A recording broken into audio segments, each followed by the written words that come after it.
kita baru saja melewati satu proses politik yang lazim dalam sebuah negara yang demokratis. Kita baru selesai pemilihan presiden dan kabinet baru pun sudah ada dengan berbagai penilaian plus dan minus terhadap kabinet-kabinet yang baru saat ini. Kita rakyat Aceh menitipkan harapan yang cukup besar terhadap pemerintah yang baru ini, supaya pemerintah yang baru ini punya tanggung jawab terhadap hal-hal yang pernah kita capai secara bersama-sama dalam proses membangun Aceh ke arah yang lebih bagus, dalam rangka pemenuhan semua janji-janji politik masa lalu yang belum sempurna kita selesaikan terkait dengan MOU Helsinki dan Undang-Undang Pemerintah Aceh.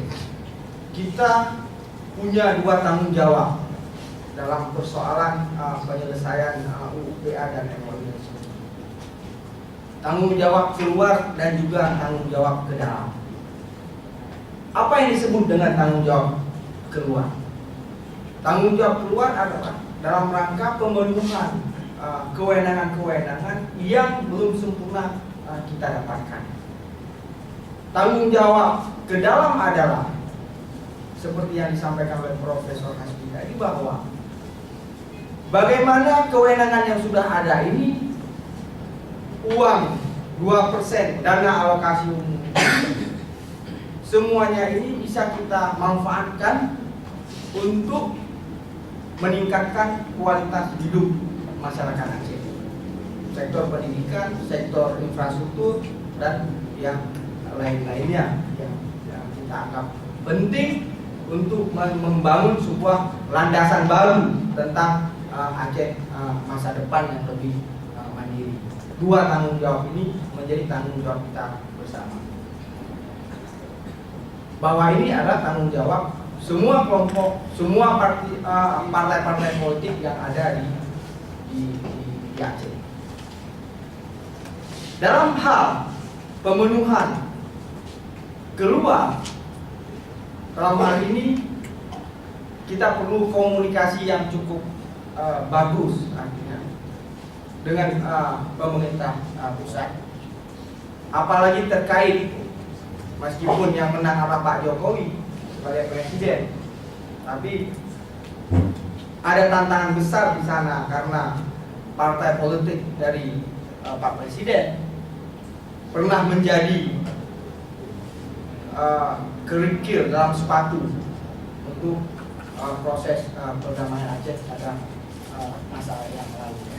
Dan ini menjadi tantangan kita, artinya pemerintah Aceh ke depan bagaimana membangun komunikasi yang utuh, karena kita akan erat sekali berhubungan dengan Pak Menteri Dalam Negeri dan juga Bapak Menteri Menko Polhukam, dan dua-dua ini berasal dari Partai Demokrasi Perjuangan. Ini menjadi tantangan bagi kita. Nah, di luar itu kita ada harapan besar.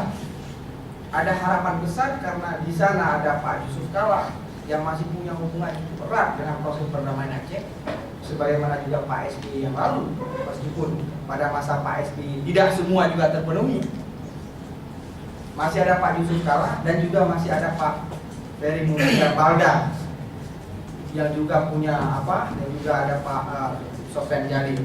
Bagi saya, kita tidak bicara kedua orang ini dalam konteks mereka orang Aceh, tapi kita bicara kedua orang ini, ketiga orang ini dengan Pak Yusuf Kala sebagai orang yang punya konteks dengan apa yang pernah kita lakukan pada masa lalu. Ini ada peluang, di samping mungkin ada tantangan-tantangan yang saya sebutkan tadi.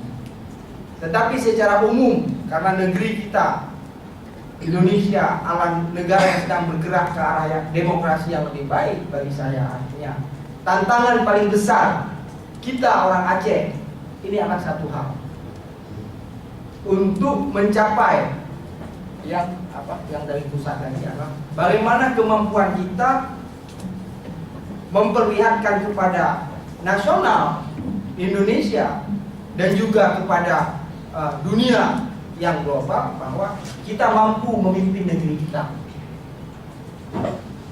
Karena kesuksesan yang kita dapat, kemajuan yang kita dapat di Aceh ini akan menjadi senjata utama untuk mengambil hal-hal yang kita belum dapatkan. Inilah yang menjadi bagi saya senjatanya ini. Tanpa kemajuan yang spesifik di bidang pendidikan, spesifik di bidang pendapatan, ekonomi dan segala hal yang lainnya, kita akan sulit bicara ini di pusat. Karena apa? Yang akan dievaluasi adalah apa implikasi dana otsus terhadap income per kapita masyarakat Aceh.